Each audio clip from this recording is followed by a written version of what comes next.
পেট পূজার আনন্দ চ্যানেলে সকলকে স্বাগত জানাই। আজকে একটা ইউনিক নিরামিষ রান্নার সন্ধান নিয়ে আবারও চলে এসেছি। আজকে আপনাদের সাথে শেয়ার করব পটলের মালাইকারি।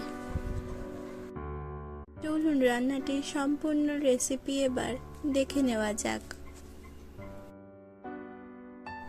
এখানে 450 গ্রাম পটল ভালো করে ধুয়ে খোসা ছাড়িয়ে নিয়েছি। এখন একটি কড়াইয়ে 2 টেবিলস্পুন মতো সরষের তেল দিয়ে নিয়েছি এবং এটাকে ভালো করে গরম করে নেব। এরপর তেলটা গরম হলে খোসা ছাড়িয়ে রাখা পটলগুলো একে একে সবগুলো দিয়ে দিচ্ছি। এরপর এর মধ্যে হাফ চামচ হলুদ গুঁড়ো এবং স্বাদ মতো নুন দিয়ে দিলাম। এরপর উল্টে পাল্টে ভালো করে ভেজে নিচ্ছি।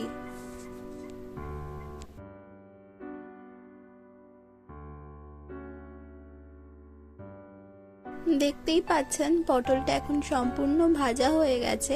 এবার এটাকে একটি পাত্রে তুলে রাখবো। কড়াইয়ে আবারও অল্প পরিমাণে সরষের তেল দিয়ে দিলাম। এরপর তেজপাতা, এলাচ, লবঙ্গ, দারচিনি এবং শুকনো লঙ্কা ফোড়ন দিয়ে দিলাম। 1 চামচ হিং দিয়ে দিলাম। এরপর হালকা করে একটু নাড়িয়ে নিলাম। এরপর 1 চামচ আদা বাটা দিয়ে দিলাম আর 1 চামচ কাঁচা লঙ্কা বাটাও দিয়ে দিলাম। এবার ভালো করে একটু নাড়িয়ে চাড়িয়ে নিচ্ছি। এরপর ভেজে রাখা পটলগুলো একে একে দিয়ে দিচ্ছি।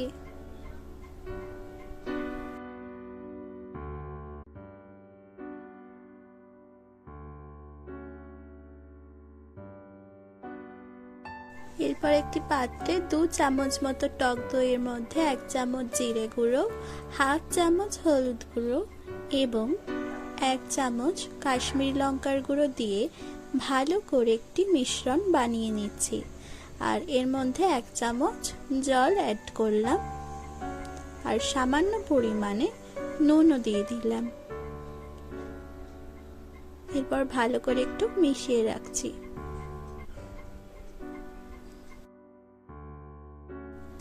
এরপর কড়াইয়ে মিশ্রণটা দিয়ে দিচ্ছি।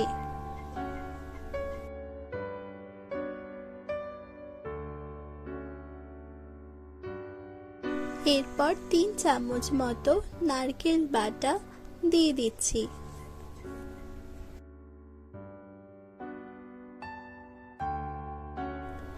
এরপর ভালো করে নাড়িয়ে চাড়িয়ে নিচ্ছি।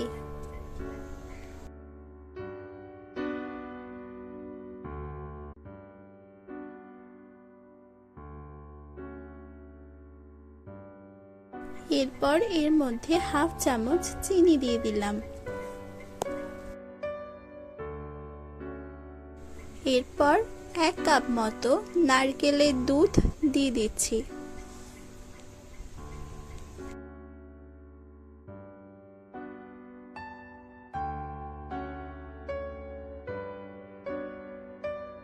এরপর 1 চামচ ঘি দিয়ে দিলাম।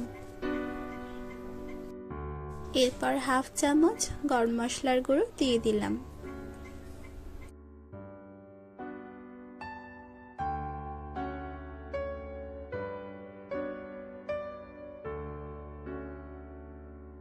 রান্নাটা এখন হয়ে গেছে।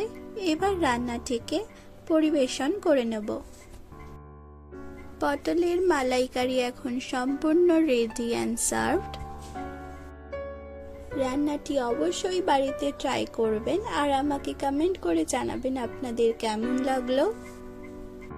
আর রেসিপিটি ভালো লাগলে লাইক করবেন এবং প্রিয়জনদের সাথে শেয়ার করে দেবেন।